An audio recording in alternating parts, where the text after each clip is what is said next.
In an unexpected turn of events, Max Verstappen's recent performance in Brazil has dealt a significant blow to Norris' aspirations in the Drivers' Championship. Despite having numerous factors in his favor, Norris couldn't convert his P1 start into a victory, finishing in P6 instead, with Piastri securing a crucial position. With intense scrutiny from the FIA and a slew of penalties, along with a weekend filled with questionable calls, Verstappen has once again demonstrated why he's considered a frontrunner for becoming a full-time world champion soon. Meanwhile, this event might have exposed the real side of Norris' most formidable rival. Without a doubt, Verstappen's victory in Brazil stands out as one of the most remarkable performances of 2024. Even though a bit of luck was on his side due to a red flag triggered by Verstappen's crash under safety car conditions, Verstappen's patience and strategic moves throughout the race were commendable.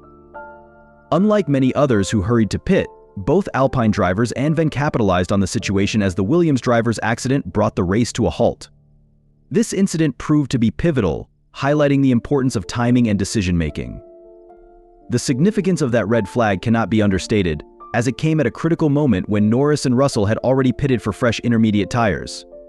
From that point on, it was a smooth path for Verstappen, who seized the lead after the restart and overtook Ocon. Throughout the race, many drivers found themselves struggling with overtakes due to their lack of confidence in the braking zones under such unpredictable weather conditions. However, Verstappen, known for his fearless driving, was an exception. This is the same driver who delivered a masterful performance back in 2016 when he was just 18, defeating then world champion Rosberg at the very same circuit. It was almost expected that he would rise to the occasion once more, especially in the treacherous circumstances that challenged every driver on the grid. What's remarkable is that Verstappen managed to gain 7 places within a single lap. Yes, incidents like Stroll crashing during the formation lap, Sainz starting from the pit lane, and Albon's failure to even start the race certainly played to his advantage. Nonetheless, even Verstappen admitted to being surprised by the outcome. Sometimes it feels like the Formula One gods intervene in the most unpredictable ways to balance the scales. Despite facing a weekend marred by decisions that seemingly went against Red Bull, Verstappen turned the tide in his favor with sheer skill and resilience. One of the noteworthy aspects of the weekend was the tension that arose due to the FIA's decisions, which seemed to frustrate Verstappen repeatedly. The chain of questionable calls began with a virtual safety car deployed after McLaren's drivers swapped positions, even though Hülkenberg's car was already stationary in the second sector. The climax came with the red flag in Q2 on early Sunday, triggered 40 seconds after Stroll's crash. Although the majority of the drivers ahead of Verstappen managed to complete their laps, the timing of the red flag raised eyebrows. While Verstappen would have likely been knocked out of Q2 regardless, the delayed call was undeniably contentious. Verstappen voiced his discontent, and support for his stance emerged from various corners of the grid. Even steward Johnny Herbert, who had no direct involvement since these calls were under the race director's control, faced mounting scrutiny for how Verstappen was treated in recent races. Despite these obstacles, Verstappen secured crucial points, extending his lead over Norris. Now, barring any unforeseen events in the final 3 races, the championship looks well within his grasp. If Verstappen finishes the Las Vegas race with a lead of 60 points, the title will be his, requiring just one simple condition: finishing ahead of Norris. Should he accomplish this, Verstappen will claim his 4th consecutive championship, equaling Vettel's illustrious record with the Austrian team. During the team radio after his victorious finish, Verstappen's excitement was palpable. He exclaimed, "Ah yes, what an incredible race, guys. This is just amazing." Some speculated this might have been a subtle jab at Norris, referencing a past remark made by the Brit after winning on Verstappen's home turf in the Netherlands. Regardless, Verstappen's latest triumph proved once more that his success in holding off Hamilton back in 2021 was not solely due to the car's superiority. For those who believed it was the machinery, this performance was a firm reminder that the driver's talent plays an undeniable role. With the Brazilian Grand Prix reshaping the championship landscape, anticipation builds around how Norris and McLaren will approach the final trio of races. Meanwhile, Verstappen has also added a remarkable accolade to his career by becoming the first driver in Formula One history to secure wins from 10 distinct starting grid positions, with 17th now marking the latest addition to his resume. While some may point fingers at Verstappen's crash for influencing the race outcome, it's undeniable that Formula One often rewards those who make the most of unexpected situations. The weekend's impact on Alpine further underscores the importance of seizing opportunities. Their impressive P2 and P3 finishes have suddenly placed them in a competitive position for the Constructors' Championship, potentially bringing in an additional $30 million in prize money. This influx could prove vital for maintaining their position, though the challenge remains in fending off competitors like Racing Balls and H. At present, Ven holds a 62-point advantage, making Norris' task of overturning that deficit in just 3 races and a single sprint event nearly insurmountable. If Ven maintains his usual performance level with finishes consistently in the top 5 or 6, the championship will be sealed, putting an end to Norris' pursuit. For many, the more intriguing battle will be for P2, as Norris clings to a slim 24-point lead over Nier. Finishing third in a head-to-head battle would undoubtedly raise questions about his readiness to challenge someone of Ven's caliber.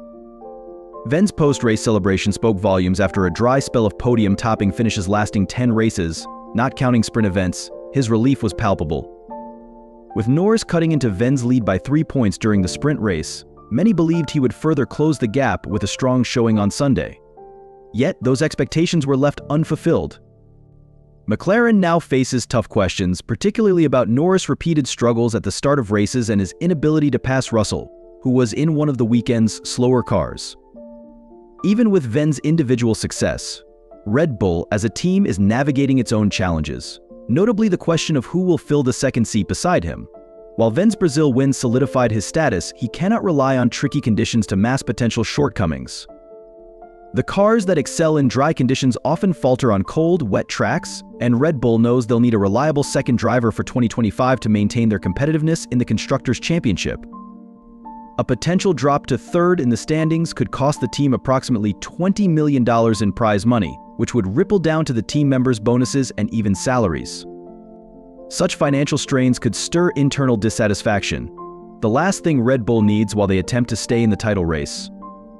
For Ven, the strategy remains straightforward: maintain his consistency, secure top finishes, and the championship will naturally follow, leaving Norris and McLaren scrambling for answers. As Formula One enters the final stretch of 2024, changes are imminent and necessary. The upcoming season promises fierce competition where drivers will need to extract every ounce of performance from their machines. Ven's ability to master these demands was on full display in Brazil, reaffirming why he's the driver to place your bets on. But it wasn't just Ven who shone. Both Coda and Lawson had commendable performances, finishing 7th and 9th, respectively, in a race where their rivals failed to secure points. This development has tightened the fight for P6 in the Constructors' Championship, with Alpine suddenly becoming serious contenders after their remarkable weekend in Interlagos. All said, did Ven's triumph in Brazil send a definitive message? Has he effectively dashed Norris' championship hopes for 2024? Is this the end of Norris' campaign? Share your thoughts in the comments below. And if you're curious about how the FIA responded to Ven's recent criticisms, make sure to check out the video linked on your screen now. And that wraps up today's analysis of the incredible drama and strategy from the Brazilian GP. Max Ven's commanding performance has undoubtedly set the stage for an epic conclusion to the 2024 season. As the championship battle edges closer to its final chapter, we can't help but wonder how Norris and McLaren will respond. Will they be able to regroup and fight back in the last few races, or has Ven truly cemented his legacy with this decisive victory? One thing's for sure, the road ahead promises intense action and unpredictable moments. If you enjoyed this breakdown and want to stay updated on all the key moments, strategies, and behind-the-scenes insights from Formula One, make sure to hit that subscribe button and turn on the notification bell. That way, you'll never miss out on any of our future uploads. Don't forget to like this video if you found it informative and entertaining, and let us know in the comments what you think will happen next. Can Norris still pull off a miracle, or is Ven on an unstoppable path to the championship? Your opinions matter, and we'd love to hear from you. And before you go, if you're curious about the FIA's response to Ven's recent remarks, or want to delve deeper into the most controversial moments of this season, click on the video that's popping up on your screen right now. Trust me, you don't want to miss it. Thanks for watching, stay passionate, and we'll catch you in the next one. Until then, keep racing.